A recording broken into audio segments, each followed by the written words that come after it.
Tahun berapa? 610 Masehi. Jadi perhitungan tahun Masehi saat itu sudah ada, sudah mulai berjalan. Makanya dari sudut pandang tahun Masehi itu sudah bisa dicatat. Nabi Muhammad menerima wahyu yang pertama itu tahun 610 Masehi. Clear ya? Oke.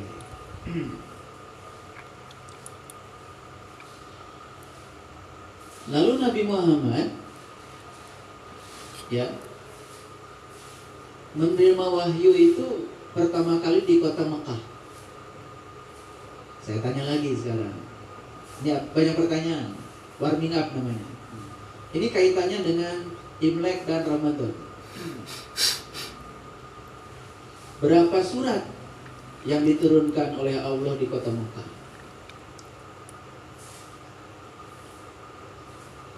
Waktu cuma 2 detik. Ya, nanti keburu masuk ke AI. Jadi makanya saya sudah tidak percaya kalau ada orang bisa menjawab bagus, apalagi ada jeda waktu. Itu pasti tangannya gatal, itu pasti buka AI. Jadi saya jawab lagi. Jadi Nabi Muhammad itu ya terima wahyu di kota Mekah itu sebanyak 86 ayat. Surat 86 surat. Nah, ini pertanyaan ketiga, kayaknya bisa semuanya. Berapa surat yang diterima Nabi Muhammad di Madinah? Nah, ini gak usah tanya AI, tapi mulai mikir ya, mulai mikir itu. Berapa surat coba? Wah, pasti pakai kalkulator itu. Lewat 2 detik ini. Berapa? 114. Kayaknya ini belum sarapan. Berapa? Wah, kayaknya Pak Dodi 28. Tolong dicatat Pak Dodi, kasih hadiah. Luar biasa Pak Dodi. Berarti IQ-nya di atas 140 itu. Jadi tadi ada yang jawab 114 itu. Padahal sudah dibilang di kota Mekah 86, jumlah surat 114. Dikurangi aja 86. Pakai kalkulator enggak tadi Pak Dodi? Oh enggak, luar biasa ya. Oke, tepuk tangan buat Pak Dodi, luar biasa. Ini sebenarnya pemanasan aja, ya. Nah sekarang saya tanya lagi, ini waktunya lebih singkat lagi.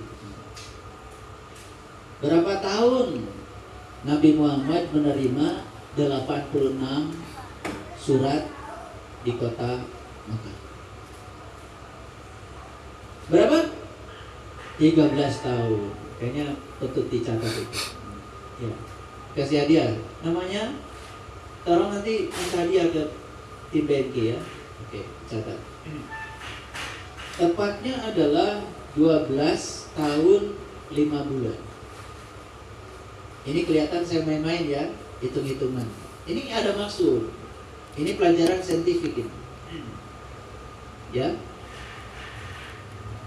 Ketika Nabi Muhammad menerima surat Al-Quran di kota Madinah yang 28 surat itu, waktu yang dibutuhkannya itu adalah 9 tahun 8 bulan. Nah ini kalau ditanya kayaknya ini pasti bisa jawab semua. Ya. 12 tahun 5 bulan ditambah 9 tahun 8 bulan, berapa tahun?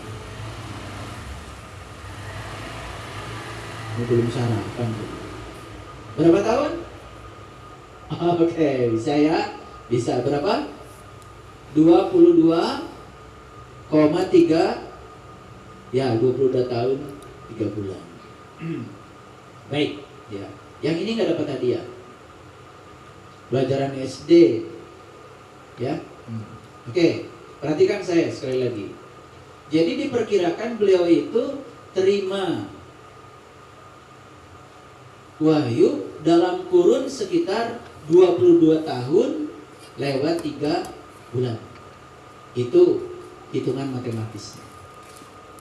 Dan ini tahunnya tahun Masehi, karena tahun Hijriah belum ada. Paham ya? Oke. Nabi Muhammad itu melakukan hijrah itu dari kota Mekah ke kota Madinah. Mekah itu artinya kampung, Madinah itu artinya kota. Jadi hijrah dari kampung ke kota, hijrah dari kegelapan kepada terang, hijrah dari ketidaktahuan kepada cerdas, hijrah dari kebodohan menjadi tahu.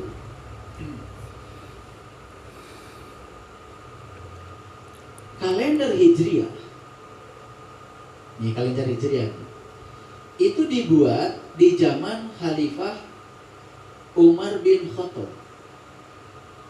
Dan itu terjadi 17 tahun setelah beliau hijrah. Catat ya, berapa tahun? Nah ini, angkanya luar biasa. 17 tahun setelah beliau hijrah. Ini kok sama dengan 17 Ramadan, 17 rakaat sholat. Ya, kalau bagi bangsa Indonesia ini sangat penting ini. Sama dengan 17 Agustus, hari kemerdekaan. Dan saya sudah pastikan tidak ada yang kebetulan. Nah, kesadaran ingin membuat kalender Hijriah, ini kesadaran nih. Kesadaran ingin membuat kalender Hijriah itu terjadi pada zaman Khalifah Umar bin Khattab, 17 tahun setelah Nabi Muhammad hijrah dari Mekah ke Madinah. Belajar sejarah dulu sedikit supaya nanti kajian saya masuk. Makanya ada hitung-hitungan supaya pintar, supaya nggak ngantuk. Nah, diperkirakan saat itu kesadaran ingin membuat kalender Hijriah itu terjadi pada tahun 638 Masehi. Jadi kalau 638 dikurangi 17, ya 17, berarti sekitar 621, sekitar 621 atau 622 lah itu. Nah, jadi Nabi Muhammad itu hijrah di tahun 621 atau 622 Masehi. Dan itulah yang dimulai sebagai perhitungan awal tahun Hijriah. Masih ingat ya? Terima wahyu tahun 610 Masehi. Hijrahnya beliau tahun 621 atau 622 Masehi.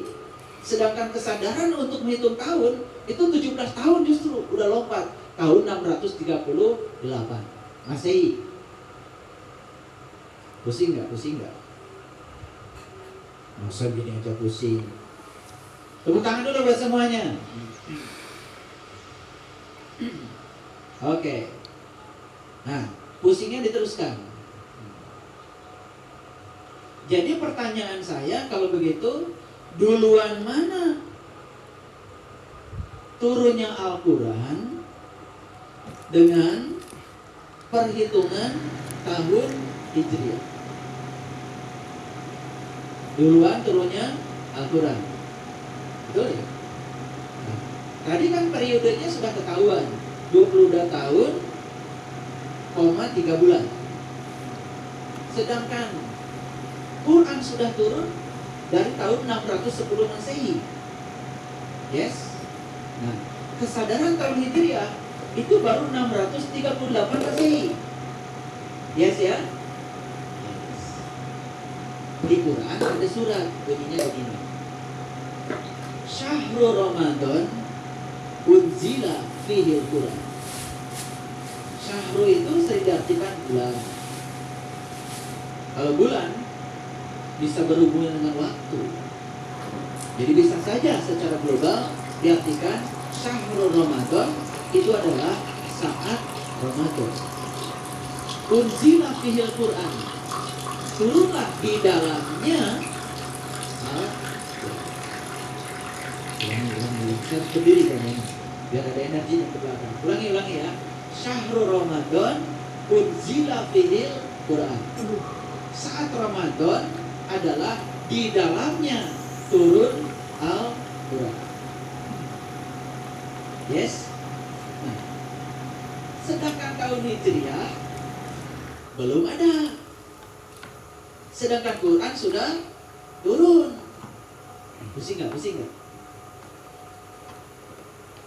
Ini memang sengaja saya bikin kajian ini pusing dulu, ya, karena saya mau bagi angpau.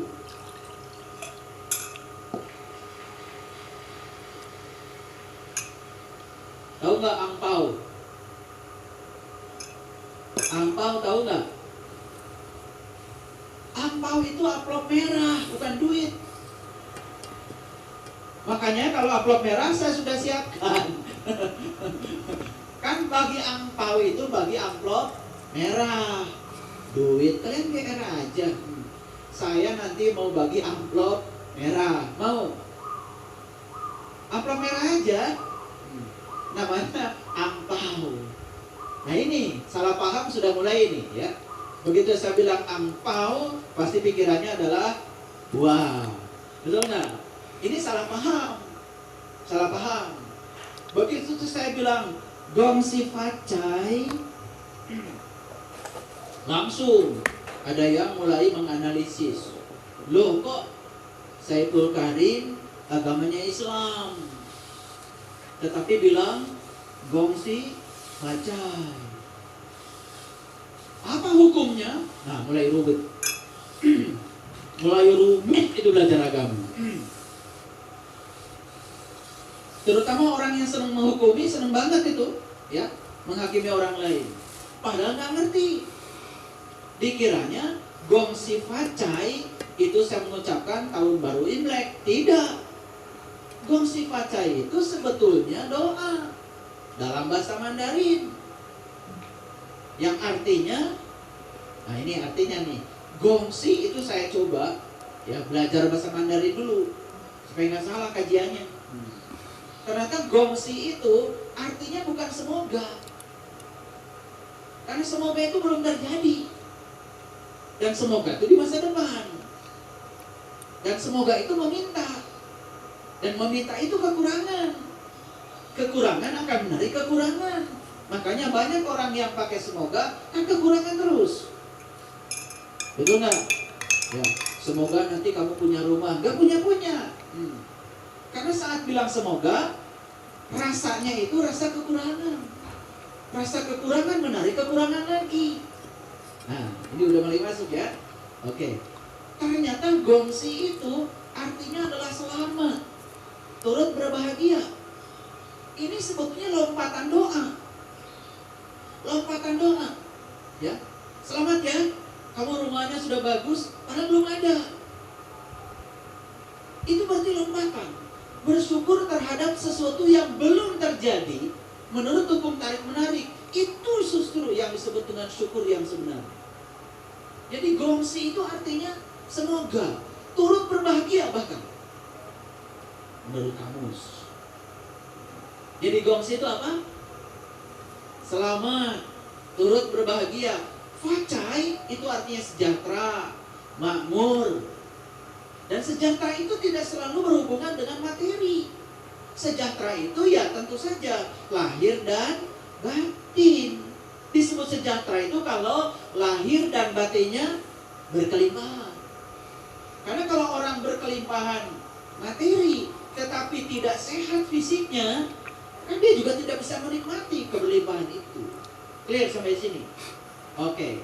Sekarang saya ucapkan gongsi facai. Ramadan gak usah banyak pesan, mending langsung pesan tiketnya. Pesan tiket boarding lebih awal pakai promo tiket hari raya. Pesan segera. Mulai dari 5 ribuan, udah bisa dapat momen hangat bersama.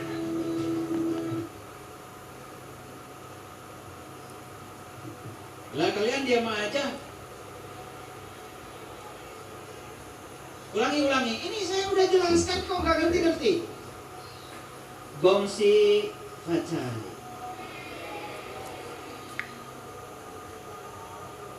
Jawabnya apa? Kan saya bilang selamat Anda sudah sejahtera. Selamat Anda sudah makmur. Jawabannya apa? Luapkan rasa gembira, rasa cinta, rasa syukur, seolah-olah saya sudah mencapai itu, dan ucapkan terima kasih.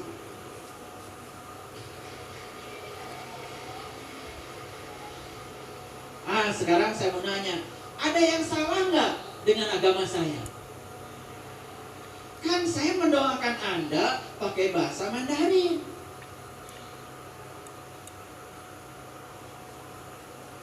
Terus emang salah kalau nggak pakai bahasa Mandarin? Emang doa harus bahasa tertentu? Ini kekeliruan kita selama ini. Sehingga ada yang membahas apa hukumnya mengucapkan gongsi facai bagi yang beragama Islam. Lah nggak ada hukum apa-apa. Nah itu kan bagus. Terus jeleknya di mana? Nah, kebetulan kalimat ini sering diucapkan tepat pada saat hari raya Imlek. Ini masalah. Jadi karena diucapkan pada saat hari raya Imlek, seolah-olah kita mengucapkan gongsi facai itu mengucapkan selamat hari raya Imlek. Jadi sebetulnya yang keliru itu siapa? Kita menghina sama saya. Kalau kita berarti saya ikutan dong. Betul nggak? Siapa yang keliru?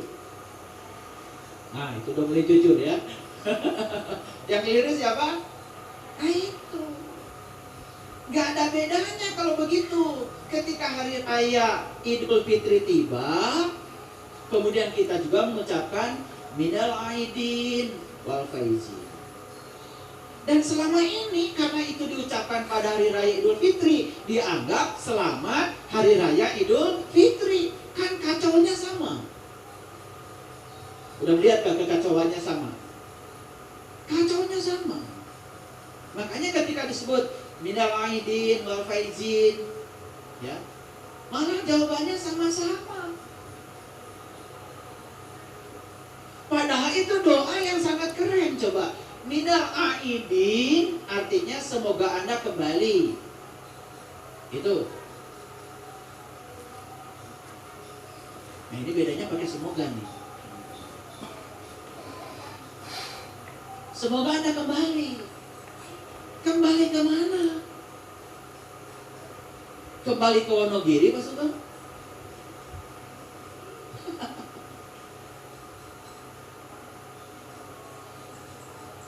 Kembali ke mana?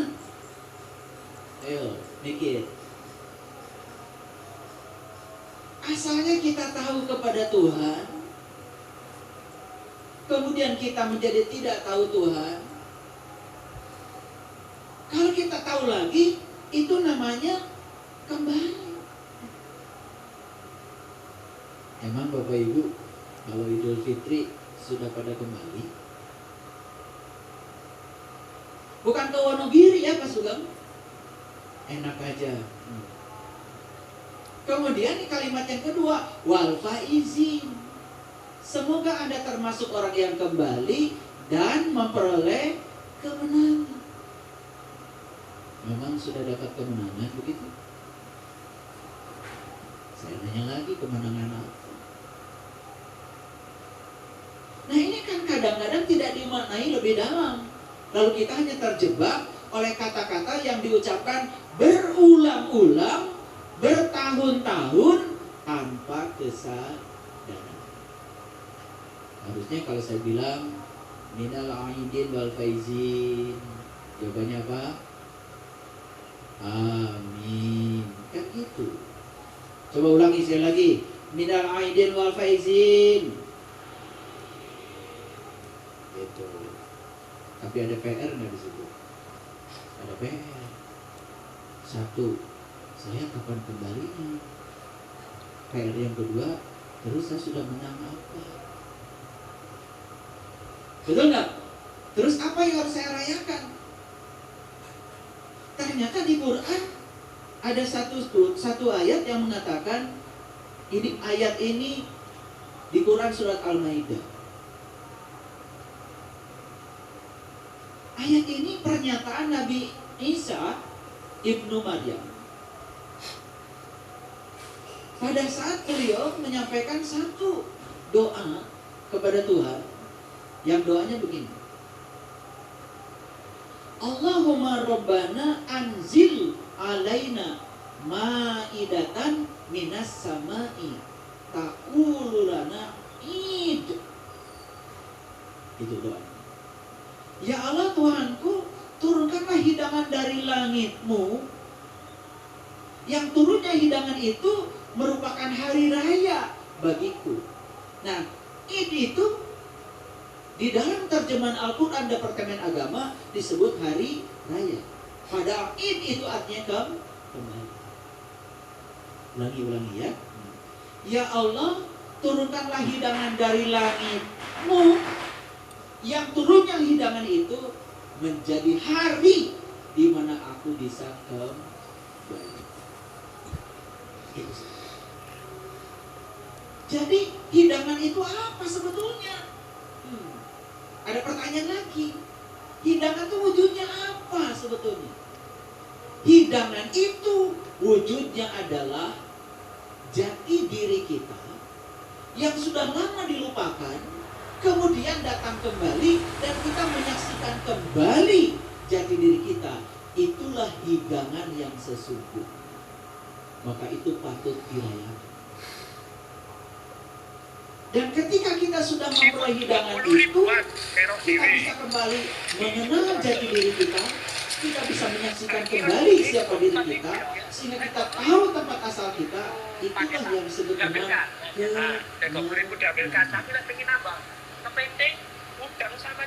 makanya itu diabadikan di Quran surah Al-Fatah. Inna fatahna laka fatha mubina liyaghfira lakallahu ma taqaddama min dhanbika wa ma ta'akhkhara wa yutimma ni'matahu 'alaika wa yahdiyaka siratan mustaqima wa yansuraka nasran 'azizan walladzi anzala sakinata fi qulubil mu'minin liyazdadu imanan ma'a imanihim walillahi junudus samawati wal ardh wa kana Allahu 'aliman hakim liyudkhilal mu'minin wal mu'minat jannatin tajri min tahtihal anhar khalidina fiha wa yukaffiru anhum sayyi'atihim wa kana inzallahi fauzan azima. Pasti tahu. Udah ditebak. Makanya panjang-panjang saya belajar baca Arabnya gak ngerti. Udah gak ngerti tepuk tangan lagi. Udah kebiasaan itu.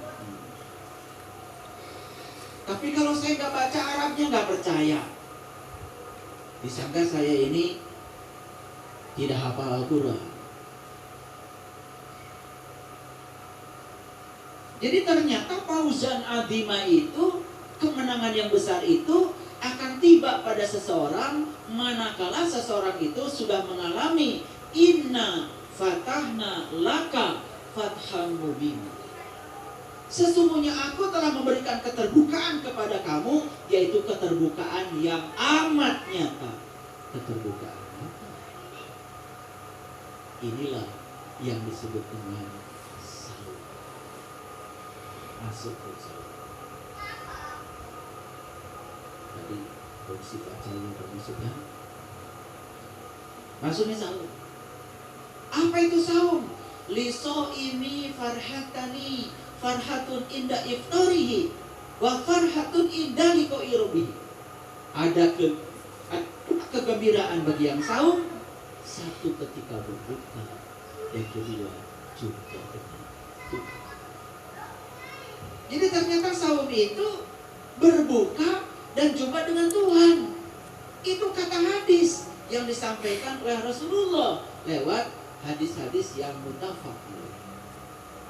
Ulangi, jadi saum itu ada dua. Satu, berhubungan. Yang kedua, berjumpa dengan tahu berbuka. Tahu. Pura-pura kalian. Begitu azan maghrib tiba, buka. Begitu kan? Nah, kalau berbuka yang dimaksud itu memasukkan candil, memasukkan kurma ke sini, terus apa kaitannya dengan jumpa dengan Tuhan? Sedangkan hadisnya itu berbuka dan jumpa dengan Tuhan. Nah, berbuka apa yang ada kaitannya dengan perjumpaan? Berbuka apa? Itulah yang disebut dengan berbukanya hijab. Ketika langit rohani kita terbelah, ketika hidangan datang dari langit, itulah yang disebut dengan Lailatul. Mulai masuk, mulai pusing. Nah, sekarang saya mau nanya, udah mulai pintar kayaknya nih, udah mulai pintar. Ini kecepatan udah boleh naik nih. Di Quran dikatakan Syahrul Ramadan unzila fihil Quran. Saat Ramadan adalah saat di mana Quran turun. Sedangkan Quran sudah turun. Ramadannya belum. Masih?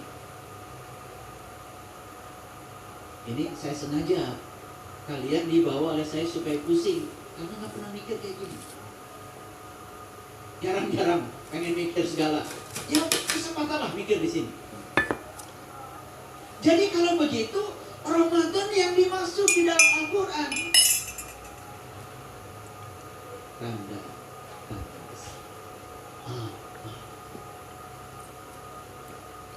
Oke, sekarang saya kasih tambahan pusingnya. Ada yang hafal tahun Hijriah, bulan-bulannya? Oke, maju. Ini dapat hadiah nih. Dapat hadiah. Tolong dicatat. Oke, dari sekian banyak yang hafal cuma satu. Gak apa-apa. Oh, ada yang hafal lagi. Oke, udah satu aja. Kelamaan. 1, 2, 3, lumayan 3. Siapa yang hafal lagi? Oh, 4, 5. Sekian banyak yang hafal cuma 5. Gak apa-apa. Oke, sini. Dites, bener nggak? Ya, oke. Sebutkan 12 bulan Hijriah. Bulan 1 Muharram. Bulan 2 Safar. Bulan 3 Rabiul Awal. Bulan 4 Rabiul Tsani. Bulan 5 Jumadil Awal. Bulan 6 Jumadil Tsani. Bulan 7 Rajab. Bulan 8 Syaban. Bulan 9 Ramadan. Bulan 10 Syawal. Bulan 11 Zulqa'dah.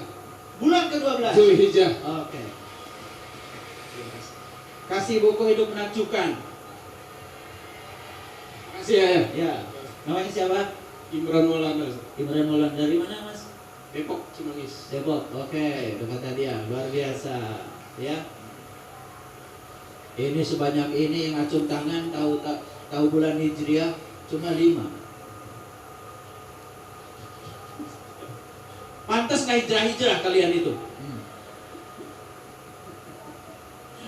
Belum lagi kalau ditanya artinya. Ini baru ditanya nama bulannya aja. Oke, lihat saya semuanya, lihat saya ini. Mulai.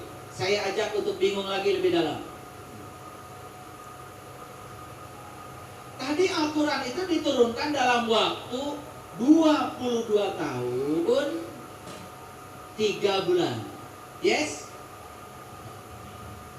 Sedangkan ayatnya mengatakan turunnya Al-Quran itu bulan Ramadan. Berarti kalau Ramadan itu adalah nama bulan, berarti kalian salah ngitungnya. Bukan 22 tahun 3 bulan. Karena dalam 22 tahun itu kan Ramadannya cuma 22. Setuju? Ini saya bilang setuju dulu. Setuju nggak?